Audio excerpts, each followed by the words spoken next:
আসসালামু আলাইকুম প্রিয় দর্শক, আমি engineer Mohammad Touhiduzzaman, TJ building design and construction পেজের পক্ষ থেকে আপনাদের সকলকে স্বাগতম। আজকে আমি চলে এসেছি একটি প্রজেক্টে। এটা হচ্ছে মালদা জেলার রতুয়া থানার পরানপুরে। তো এখানে দেখতে পাচ্ছেন বাড়ির মালিক কুতুবুদ্দিন দা। তো আমার সঙ্গে যোগাযোগ করেছিল, পরিচিত অনেক আগে থেকেই। তো পরানপুরে ইনি একটা বাড়ি তৈরি করতে চাচ্ছেন। তো বাড়িটি জায়গাটা হচ্ছে খুব শর্ট জায়গা। তো যাই হোক, তিনি ভেবেছিলেন যে ইঞ্জিনিয়ারের পরামর্শ নিয়েই বাড়িটি করবেন। তো সেক্ষেত্রে আমি প্ল্যানটা দিয়েছিলাম, আজকে লেআউটের কাজ চলছে, আপনারা দেখতে পাচ্ছেন। তো সেক্ষেত্রে বাড়িটি কীরকম আছে, যে বাড়িটি হচ্ছে এমনিতেই জায়গাটা খুব শর্ট ছিল, 11 ফিট মতো চওড়া ছিল। তো আবার জায়গা ছেড়ে তারপরে আমরা প্রায় 10 ফিটের মধ্যে জায়গাটি বাড়িটি করছি। হ্যাঁ, 10 ফিটের মধ্যে 10 ফিট।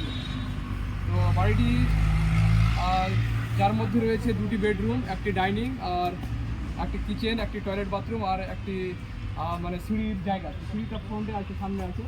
আর তারপরে বাকি যে যা পজিশন যেগুলো ঘর আছে সেগুলো আমি পরে দেখে দেবো, আপনাদের সম্মুখে তুলে ধরবো। তো সেক্ষেত্রে কুতুবুদ্দিন দা আমাদের সঙ্গেই রয়েছে।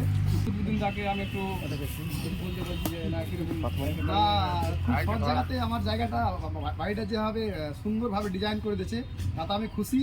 এবং আমি অনেক মিস্ত্রির সাথে যোগাযোগ করেছি, হ্যাঁ, এবং তারাও খুব খুশি। হ্যাঁ, মিস্ত্রি সাহেবেরা সব এসছে, হ্যাঁ, জায়গাটা এবং নকশা দেখে বাড়ির ডিজাইন দেখে, হ্যাঁ, তারা অত্যন্ত খুশি, বললো ঠিক আছে, খুব ভালো হবে। হ্যাঁ হ্যাঁ, এই শর্ট জায়গার মধ্যে এত সুন্দর বাড়ি খুব পাওয়া মুশকিল। হ্যাঁ, খুব খুব কম জনই করতে পারে। হ্যাঁ, তো সেই ক্ষেত্রে আমি তৌহিদুজ্জামান ভাইকে ধন্যবাদ জানাবো যে এত সুন্দরভাবে একটা আমার বাড়ি লেআউট করার জন্য। হ্যাঁ, তো যাতে তার আগামী জীবন আরও ভালোভাবে কাজ করতে পারে, হ্যাঁ, সেই দোয়া রইল তার জন্য।